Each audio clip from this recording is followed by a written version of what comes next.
아멘. 귀한 기도 감사합니다.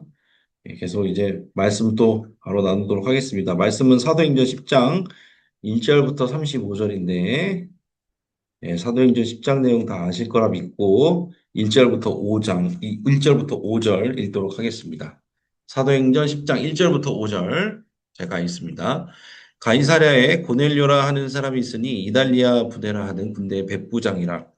그가 경건하여 온 집안과 더불어 하나님을 경외하며 백성을 많이 구제하고 하나님께 항상 기도하더니 하루는 제9시쯤 되어 환상 중에 밝히 보매 하나님의 사자가 들어와 이르되 고넬료야 하니 고넬료가 주목하여 주여 무슨 일이니까 천사가 이르되 내 기도와 구제가 하나님 앞에 상달되어 기억하신 바가 되었으니 내가 지금 사람들을 요바에 보내어 베드로라 하는 시몬을 정하라.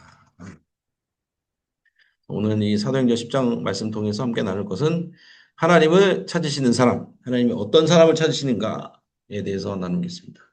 첫째, 기도하는 사람. 둘째, 칭찬받는 사람. 셋째, 하나님 말씀 듣기를 사모하는 사람. 이렇게 되어 있는데요. 하나님이 어떤 사람을 찾으신다기보다는요, 하나님께서 쓰시는 사람의 특징이라고 생각하면 좋을 것 같습니다. 이게 왜냐면은, 하나님이 어떤 사람을 찾느냐 했을 때, 이렇게 첫째, 둘째, 셋째 보잖아요. 그럼 완성된 사람을 찾으시는 것처럼 보이거든요. 이렇게 그냥 언뜻 보기에는. 그렇지는 않다라는 거. 오해를 불식시키고자 제가 한마디 얹고 시작하도록 하겠습니다. 첫 번째, 기도하는 사람 하나님 찾으신다고 하는데 제 얼굴 너무 크게 나왔네요. 줄여야겠네요. 작아져라. 네.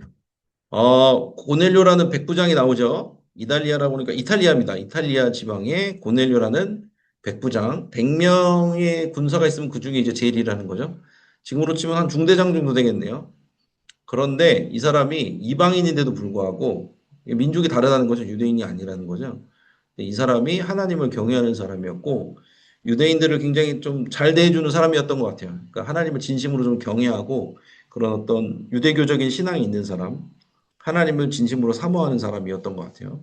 근데 그 사람에게 이제 하나님의 천사가 와가지고 얘기를 하는 거죠.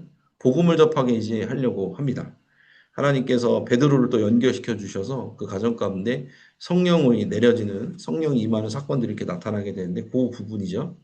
근데 고넬료라는 사람이 기도를 했더니 하나님과 그 하나님의 사도들이죠. 예수님의 사도인 베드로를 만나는 일이 이렇게 이루어지게 됩니다.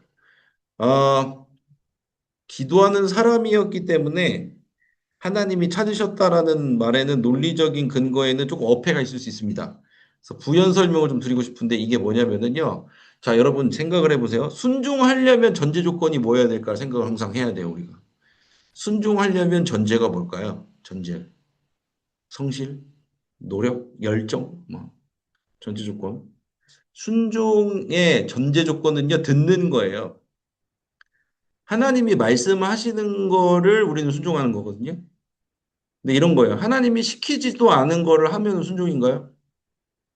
그건 아니라는 거죠. 우리 아까 우리 김경희 권사님이 기도 중에 그런 말씀 하셨잖아요. 하나님보다 앞서지 않게 해달라고. 그게 뭐냐면은 우리들이 종종 하는 실수가 뭐냐면 이런 부분은 하나님이 당연히 하라고 하실 것 같아. 이런 부분은 하나님이 당연히 우리에게 요구하시는 것 같아라는 지점에서 우리가 하나님하고 조율하지 않고 하나님하고 소통하지 않고 우리 멋대로 행해버리는 일들이 있어요. 근데 그 엄밀히 따지면 순종이 아니에요. 하나님이 원하시고 하나님이 시키시는 걸 해야 돼요. 그러니까 순종의 전제 조건은 뭐냐면요. 제가 노란색으로 표시해놨죠. 하나님의 뜻을 아는 것부터 시작하는 거예요. 만약에 고넬료가 하나님의 음성을 듣지도 않았고 기도를 통해서 하나님의 뜻을 알지도 않았는데 그냥 베드로를 무차별적으로 데려와서 말씀을 듣겠다고 그랬으면 그게 하나님의 뜻이었을까요? 그건 아니라는 거예요. 그거는 하나님의 뜻이 아니었을 수도 있잖아요. 자기 마음대로 한 거잖아요. 그렇잖아요. 그러니까 순종의 전제는 뭐냐면요. 하나님의 뜻을 깨닫고 움직이는 거예요. 물론 우리가 하나님의 뜻을 100% 인식할 수 없지만 하나님께서 우리에게 명령하시는 바를 들을 수는 있거든요. 여러분들은 뭐 속장님, 부속장님들이기 때문에 어느 정도 다 아실 거라 생각을 합니다. 음, 왜 기도하는 사람을 하나님이 찾으신다라는 표현을 썼냐면 이런 거예요. 기도를 해야 하나님의 뜻을 분별하는 거예요. 근데 기도 안 하고서 자의적으로 하는 행동들은요, 굉장히 위험한 케이스들이 많습니다. 그냥 교회 공동체 안에서 내가 몸담고 있는 공동체 안에서 이런 부분들은 늘상 해왔기 때문에 한다? 리더가 될수록 그러면 안 돼요. 리더가 될수록 그러면 안 돼요. 제가 이런 거예요. 제가 목사니까 예전까지 그냥 그렇게 해왔으니까 당연하게 한다 이렇게 생각하면서 하는 게 순종은 아니에요. 그냥 그거는 습관이죠, 습관. 예. 물론 하나님은 습관으로도 역사하세요. 그런데 고넬료와 같은 특이 케이스, 그러니까 베드로를 만나러 가야 된다. 베드로를 데려와라. 이런 하나님께서 명령을 하시지 않았는데 자의적으로 움직이면 안 되는 거잖아요. 고넬료는. 그런 걸 제가 말씀드린 겁니다. 기도가 없으면은 자의적으로 행동하게 되는데 그 자의적인 행동은 순종이 포함이 되지 않아요. 그러니까 우리는 기도를 통해서 하나님의 뜻을 분별하고 그것을 통해서 순종해 나아가야 된다는 거예요. 그럼 이렇게 질문하신 분들 있어요. 아, 목사님 말씀하신 것처럼 습관적으로 하는 것들, 그런 것들 다 그러면 순종이 아닙니까? 그렇지는 또 않아요. 헷갈리죠? 헷갈려요. 신앙생활 그래서 똑바로 해야 된다는 게 여기 있는 거예요. 그러니까 뭐냐면은 내가 자의적으로 이런 부분에 대해서는 늘 내가 해왔던 부분이기 때문에 자의적으로 행동해도 하나님께서 오케이 해주실 거야라는 교만을 가지면 안 된다는 거예요. 제가 예를 들어서 설명을 해볼게요. 제가 누군가에게 신방을 가야 되는 거예요. 저는 당연히 목사로서 신방을 가야 되는 게 맞죠. 그런데 그쪽 그 신방을 받으시는 분이 이런저런 사정 때문에 어려우신 상황이에요. 그런데 나는 신방을 내가 당연히 가야 되니까 그냥 간다. 나는 내가 목사니까 가는 거다라고 해서 그냥 무리하게 진행하면 어떻게 될까요? 그건 안 되는 거죠. 그건 하나님의 뜻을 물어보지 않고 그냥 내가 원래 해야 되는 일이니까 그냥 한 거잖아요. 그걸 뭐라 그래요? 율법주의적인 거라고 하는 거예요. 율법주의적인. 그럼 그 사람하고 얘기를 해보든지, 내가 기도를 해보든지, 하나님의 뜻이 어디 있는지 생각을 다시 한번 해봐야 되잖아요. 그런 거 없이 자의적으로 행동한다. 그거는 순종이라고 보기가 어려운 거예요. 그래서 어떻게 해야 돼요? 무슨 일이 생기든지 기도를 하는 게 처음이에요. 막 우선적인 거예요. 제가 큰 숲 가꾸기를 요번에 하고 있거든요. 이런 케이스인 거예요. 저는 맨 처음에 큰 숲 가꾸기를 할 때, 제가 이제 안동 소명교회 가거든요. 어쨌든 이제 이제 다 사람들 인원 모였으니까 하는 말인데, 안동 소명교회에서 저는 맨 처음에 여름 성경학교를 하려고 했어요. 여름 성경학교를 해달라고 해서 준비를 했어요. 근데 이게 웬일이에요? 하나님께서 길을 트시네요. 갑자기 경북 북지방이거든요. 거기 한 20개 교회 모여있는. 거기 중고층 수련회가 돼버렸어요. 나는 몰랐는데. 어떡해요? 기도해야죠. 기도했죠. 이런 적이 없으니까. 기도했죠. 해야 될 것 같아요. 하나님의 뜻이 거기 있는 것 같아요. 그렇게 연결시켜 주신 것 같아요. 어떻게 하겠어요? 해야죠. 그래서 순종하기로 한 거예요. 그래서 팁을 꾸린 거예요. 저는 참고로 말씀드리면은, 25살이 넘어서 신앙생활을 했기 때문에, 중고청 수련을 제가 해본 적이 없습니다. 중고청 수련을 제가 해본 적이 없어요. 제가 받아본 적도 없고, 제가 해본 적도 없어요. 그냥 하는 거예요. 왜? 주님이 시키시니까. 순종해야 되는 거죠. 그런 거예요, 그러니까. 이런 일들이 일어나고 그랬을 때 기도를 통해서 하나님이 명령하시면 순종해 나가는 그런 울며 겨자 먹기 식으로 나아가는 그런 거죠. 복종하는 거죠. 순종하는 거죠. 그래서 순종하려면 첫 번째는 우리가 전제 조건은 기도해야 돼요. 기도해서 하나님의 뜻을 분별해야 된다라는 거죠. 이해하셨으리라 믿고 여러분들 똑똑하니까 넘어갈게요. 두 번째 칭찬받는 사람입니다. 백부장 고넬료가 어떤 식으로 표현이 되냐면 22절에 보니까 의인이래요. 하나님을 경외하는 사람이에요. 그리고 유다 족속, 유대 백성들이 칭찬을 한 거예요. 그래서 하나님께서 베드로와 또 연결시켜 주신 장면이 있는데 약간 오해하지 말아야 될 게 이 백부장이 고넬료가 이렇게 하나님의 백성들, 유대 백성들에게 칭찬받는 사람이었기 때문에 연결이 된 걸까? 라는 논리적인 어떤 앞뒤 관계가 있는 거 아닌가라고 물으시면은 그거는 물음표입니다. 그거는 우리가 알 수 없어요. 근데 확실한 건 뭐냐면 제가 노란색에 써놨거든요. 고넬료가 의인이라고 사람들이 말했고 하나님을 경외하는 사람이라고 사람들이 알고 있었고요. 온 유대 족속이 칭찬하는 사람이잖아요. 이방인데도 불구하고 그런데도 불구하고 부족한 게 있었다라는 거예요. 뭐가 부족했어요? 복음을 몰랐어요. 복음을 몰랐다는 거예요. 하나님 입장에서는 그리고 하나님 입장이 되겠죠. 하나님 입장에서는 고넬료라는 이 사람이 이방인이지만 진짜 나 자신을 경외하고 그런 걸 다 알고 있었어요. 그럼 어떡하겠어요? 하나님 마음이 어떻게 기울겠어요? 이 고넬료라는 사람을 완성시키고 싶은 거예요. 온전하게 만들고 싶으신 거예요. 그래서 직접 예수님의 제자이자 사도였던 베드로를 소환한 거죠. 하나님께서 연결시켜 주신 거예요. 그러니까 고넬료가 그렇게 의인이고 행동이 똑바르고 사람들한테 칭찬을 받는다 하더라도 부족한 부분이 뭐였어요? 복음이었다라는 거예요. 복음이 우리를 완성시키는 겁니다. 여러분들은 복음을 받아들이셨잖아요. 복음을 수용하시고 예수님을 주인으로 고백하셨죠? 완성이에요, 그게. 복음이 방점을 찍히는, 마지막으로 방점을 찍는 거예요. 점을 찍는 일이에요. 그러니까 어떻게 보면은 제가 다른 이 신학자들의 견해를 좀 조사를 해봤는데 어떻게 고넬료는 하나님의 선택을 받을 수 있었을까라고 했을 때 고넬료가 칭찬받는 사람이고 하나님을 경외하는 사람이고 의인이라는 평가를 받을 수 있었던 것은 어떻게 보면은 선행 은총이래요. 하나님께서 그때 당시에 그 시간에 이탈리아에 이 사람을 심어두신 거예요. 이방인으로. 근데 결과적으로는 고넬료가 그렇게 하나님의 선행 은총으로 그런 좋은 성품을 가지고 있었기 때문에 예수님을 만나잖아요. 마지막 이제 완성으로서 복음을 받아들이잖아요. 그 이후에 어떻게 됐냐가 중요해요. 이 사람이 축복의 통로가 되어서 그 유럽 지방에 복음이 흘러들어가는 통로가 된 거예요. 그러니까 고넬료가 사람들로부터 칭찬을 받을 수 있는 것도 자기 의가 아니라 하나님의 선행 은총이었다라는 신학자들의 견해가 다수입니다. 여러분들이 이것까지 알고 있으면 더 좋을 것 같아요.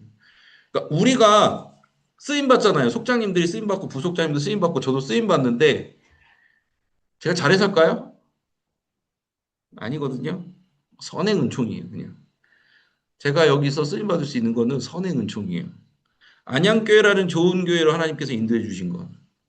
비루한 사람을 하나님께서 들어서 사용해 주신 거. 그건 제가 노력한 게 아니라 그냥 하나님의 선행 은총이에요. 여러분들 케이스도 그렇지 않을까요? 여러분들이 안양교회에 와서 속장으로 쓰임받고 부속장으로 쓰임받고 여러 가지 직분으로 리더로서 쓰임받는 것. 물론 내가 하나님의 어떤 음성에 하나님의 명령에 순종했기 때문에 믿음의 반응이 있었기 때문인 것도 맞아요. 근데 더 큰 하나님 나라에서 조망하는 그것으로 볼 땐 하나님의 선행 은총이었다라는 부분인 거죠. 우리가 그걸 인정하지 않을 수가 없습니다.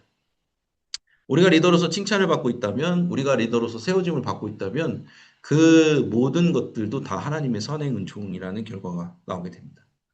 우리가 리더로서 칭찬받고 있다면, 그건 누구 때문이에요? 주님의 선행하시는 은혜, 선행하시는 은총 때문이라는 것을 여러분들이 잊지 마시기 바랍니다. 여러분들이 저는 고넬료처럼 그래서 쓰임 받으셨으면 좋겠습니다. 여러분이 축복의 통로가 되어서 여러분이 있는 가정과 여러분이 있는 공동체에 복음의 물결을 흘려보내는 사람들이 되시기를 축복합니다. 마지막 세 번째, 하나님 말씀 듣기를 사모하는 사람에서 10장 25절 26절에 보니까요. 베드로가 딱 들어올 때 고넬료가 발 앞에 엎드렸대요. 이게 엄청난 사건이거든요. 왜요? 베드로는요.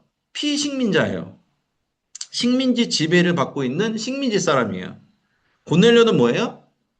식민지를 지배하러 온 사람이에요. 백부장이 군인이에요. 그런데 어떻게 됐어요, 지금? 피지배자한테 머리를 숙이고 있는 겁니다, 고넬료가. 그렇잖아요? 자기보다 어떻게 보면 직급이 한참 낮고 하찮게 볼 수 있는 사람에게 그 발에 엎드려서 절을 한다는 거죠. 근데 베드로는 더 웃겨요. 베드로가 일으켜서 이렇게 손을 대요. 베드로가 이방인에게 손을 대서 일으켜서 일으키면서 나도 사람이다 이렇게 말하거든요. 그냥 우리가 보기엔 겸손의 표현인데 그게 아닌 거예요. 왜요? 베드로의 입장에서는요, 나는 유대인이잖아요. 이 사람은 이방인이에요. 그러면은 겸상도 못해요. 손도 안 돼요. 손도 안 된단 말이에요. 그런데 직접 일어세워서 나도 너랑 같은 사람이다라고 말하는 거예요.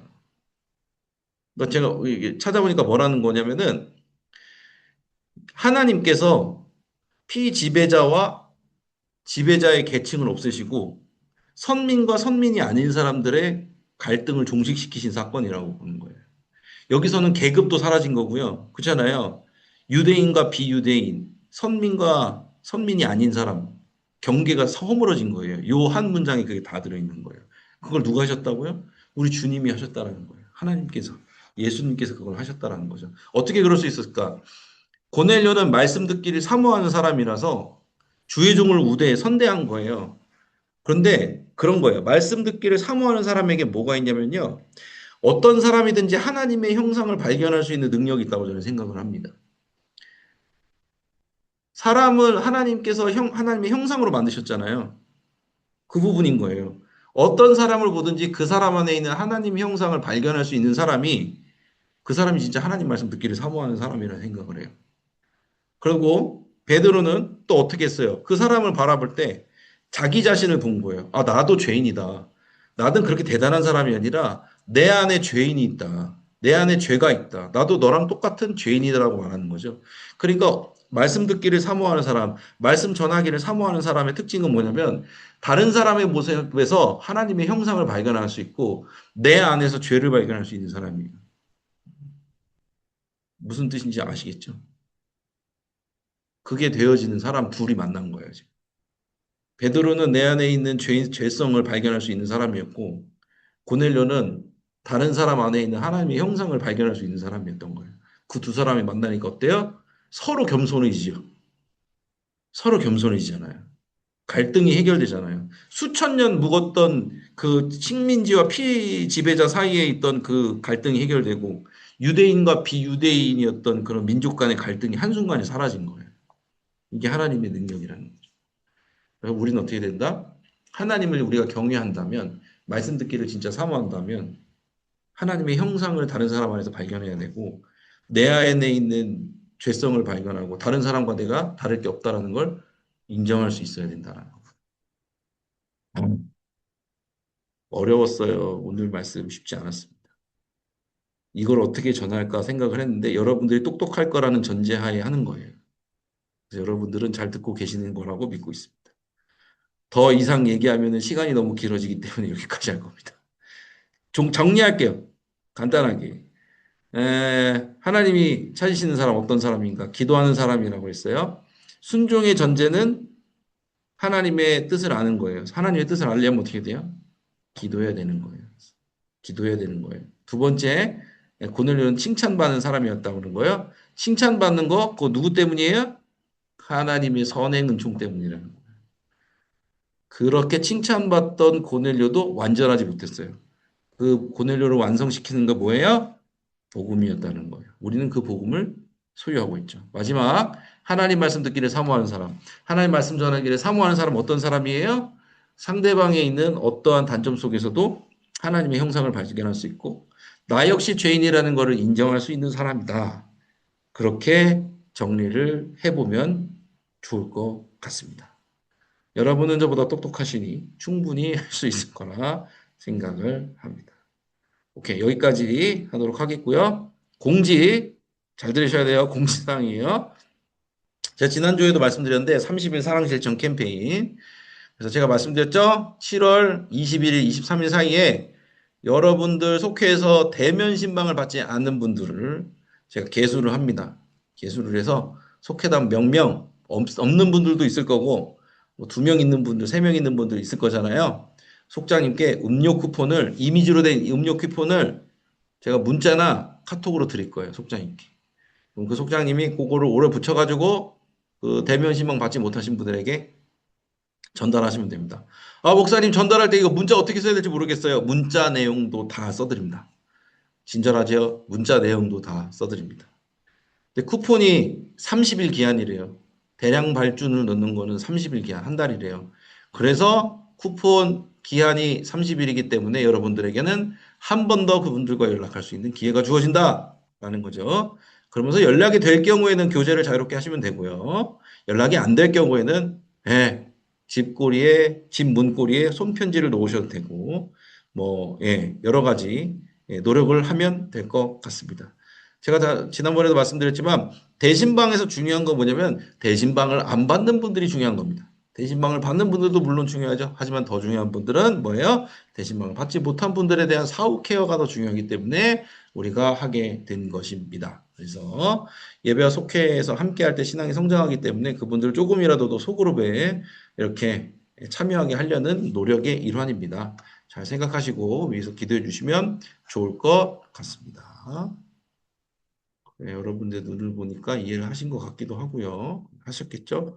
좋습니다. 미스바 전교인 수련회 7월 26일 주일부터 28일 화요일까지 진행이 됩니다. 26일 주일은 큰숲 음악회, 오랜만에 음악회 하네요. 큰숲 음악회로 진행을 하고, 네, 말씀 듣는 건 월요일, 화요일 그렇게 진행을 합니다. 언제요, 목사님? 새벽, 오전, 저녁 이렇게 진행이 될 예정입니다. 구체적인 시간은 주보에 나오는 대로 제가 올려드리도록 하겠습니다. 이거 주보에 안 나온 내용이잖아요.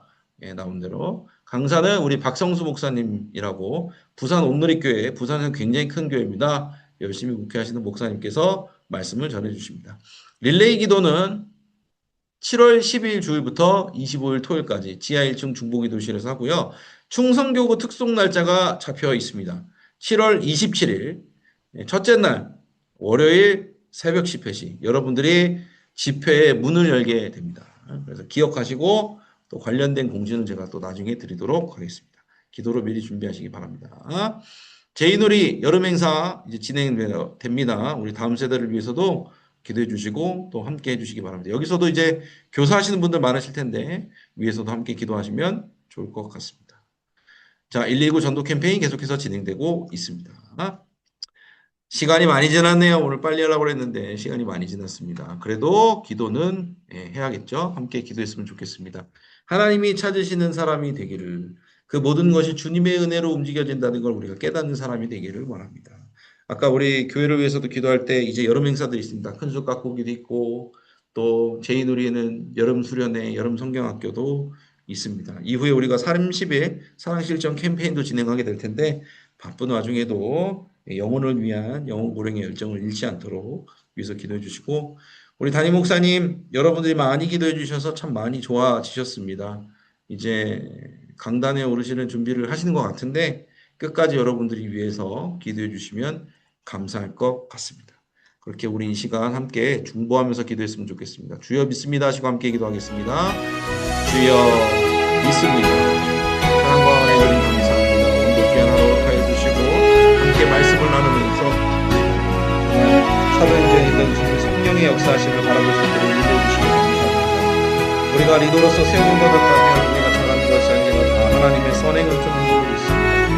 우리가 칭찬을 받는다면 내가 잘한 것은 하나님께서 인도해 주셨기 때문에 인도해 주십니다. 하나님 그 모든 것 가운데 주님만 홀로 영광을 받아 주시옵소서. 하나님의 은혜 덕분임을 깨닫고 나아가는 우리 되게 해주시고 주님의 부르심에 합당하게 아멘으로 순종하는 자들이 되어 주시옵소서. 주님의 말씀이 들렸을 때 아멘으로 순종할 수 있도록 도와주시고 우리가 기도로서 하나님의 뜻을 분별할 수 있도록 또한 함께하여 주시옵소서. 생명을 살리는 건강한 공동체 안양교회를 위해서도 기도하면서 나아갑니다. 하나님 참으로 많은 여름 행사들이 우리를 기다리고 있습니다. 큰숲 가꾸기와 함께 또 여름 성경학교, 여름 수련회도 있고 또 계속되어지는 미스바 전교인 수련회도 있습니다. 하나님께서 우리를 홀로 크는 거목이 되지 아니하게 하여 주시고 너무 하나님의 놀라우신 은혜로서 복음을 전케 하셨습니다. 복음을 전하는 기쁨을 우리가 누리게 하여 주시옵소서. 더운 여름 가운데 우리 속상한 교회도 지치지 않고 영광의 강건함으로 이끌어 주시옵소서. 우리 담임 목사님 가운데도 치료 회복을 함께 해주시면 감사합니다. 하나님 영혼 위에 강건함으로 이끌어 주시고 온전한 건강을 허락하여 주시옵소서. 하나님의 말씀의 재단에서 주님의 말씀을 거룩하게 전하실 수 있도록 담대히 전하실 수 있도록 그렇게서 붙드시고 함께해 주시옵소서. 함께 기도하는 중보하는 모든 성도들 가운데 동일하게 주님께서 역사해 주시고 있습니다. 함께해 주시옵소서. 이 더운 여름 가운데도 우리 모두 다 은혜 가운데 이 시간을 보낼 수 있도록 붙들어 주시고 함께하여 주시옵소서. 인도하여 주시옵소서. 사랑과 은혜 주님 감사합니다. 오늘도 귀한 하루 보내게 해주시고 또 사도행전 말씀을 통해서 함께 말씀을 나눌 수 있도록 인도해 주셔서 감사합니다. 우리가 칭찬받고 있다면 우리가 세워짐을 받았다면 그것은 우리가 믿음이 있는 것이기도 하지만 그 전에 주님께서 미리 주신 선행하시는 은총 때문인 줄로 믿습니다. 우리의 모든 삶 가운데 주님만 홀로 영광받아 주시옵소서. 우리가 관습적으로 습관적으로 하나님과 상의하지 않고 조율하지 않고 당연히 하나님의 뜻이겠거니 해서 해온 일들이 있습니다. 하나님 그것이 아니라 우리가 기도함을 통해서 하나님의 뜻을 깨닫게 하여 주시고 가운데 주님의 음성을 듣고 움직일 수 있는 하나님보다 앞서지 않은 우리가 될 수 있도록 도와주시옵소서. 말씀을 듣고 순종하는 우리 되게 하옵소서. 생명을 살리는 건강한 공동체 안양교회 여름을 허락해 주심에 감사합니다. 여름보다 더 뜨거운 열정으로 우리 속장님들, 부속장님들 또 열심히 사역하고 있습니다. 그 가운데 영혼육의 강건함으로 붙들어 주시옵소서. 여름 수련회와 또 여름 성경학교로 인해로 또 다음 세대를 위해서 열심히 애쓰는 교사분들이 참 많으십니다. 하나님 그 가운데도 주님께서 붙들어 주시고 영혼육의 강건함으로 삼력하여 선을 이룰 수 있도록 도와주시옵소서. 큰 숲 가꾸기 준비하고 있는 팀들도 있습니다. 우리가 홀로 크는 거목이 되는 것이 아니라 하나님께서 명령하신 대로 더불어 큰 숲을 이루기 위해서 나아가고 있습니다. 모든 것들 가운데 주님이 인도하여 주시옵소서. 담임 목사님을 위해서 계속 기도하고 있습니다. 응답해 주심에 감사합니다. 더욱더 온전히 건강 회복하셔서 하나님이 원하시는 때 하나님이 원하시는 말씀을 우리 안양교회 재단 가운데서 강하게 선포하실 수 있도록 주님께서 온전한 건강을 허락하여 주시옵소서. 성령의 충만함으로 붙들어 주시는 줄로 믿습니다. 믿사오며 예수님의 이름으로 기도했습니다. 아멘. 아멘. 감사합니다. 우리 찬양으로 마치도록 하겠습니다. 찬송가 366장, 찬송가 366장, 어두운 내 눈 밝히사 1절 찬양하신 후에 우리 주기도문으로 마치도록 하겠습니다. 찬송가 366장, 어두운 내 눈 밝히사 찬양하겠습니다. 어두운 내 눈 밝히사 진리를 보게 하소서. 진리의 열쇠 내게 주사 찬빛을 찾게 하소서. 깊으신 뜻을 알고자 엎드려 기다리오니 내 눈을 뜨게 하소서. 성령이여. 아멘. 주기도문으로 마칩니다. 하늘에 계신 우리 아버지여, 이름이 거룩히 여김을 받으시오며 나라가 임하시오며 뜻이 하늘에서 이루어진 것 같이 땅에서도 이루어지이다. 오늘 우리에게 일용할 양식을 주시옵고 우리가 우리에게 죄 지은 자를 사하여 준 것 같이 우리 죄를 사하여 주시옵고 우리를 시험에 들게 하지 마시옵고 다만 악에서 구하시옵소서. 나라와 권세와 영광이 아버지께 영원히 있사옵나이다. 아멘. 아멘. 오늘도 쓰셨습니다. 감사하고요. 한 가지 높아지면서 말씀드리는 건 오늘 말씀이 제가 좀 어렵게 설명한 것 같아서 지금 살짝 후회가 됩니다. 그런데 너무 어려운 경우에는 속회군과책 그냥 읽으셔도 무방하다는 점을 다시 한번 말씀드립니다. 저를 위해서 기도해 주세요. 감사합니다. 마치도록 하겠습니다. 평안한 밤 되십시오. 수고하셨습니다. 감사합니다. 감사합니다. 감사합니다. 감사합니다. 네. 아유, 수고하셨다고 메시지 보내주시고 감사합니다. 평안한 밤 되시기를 바랍니다. 감사합니다.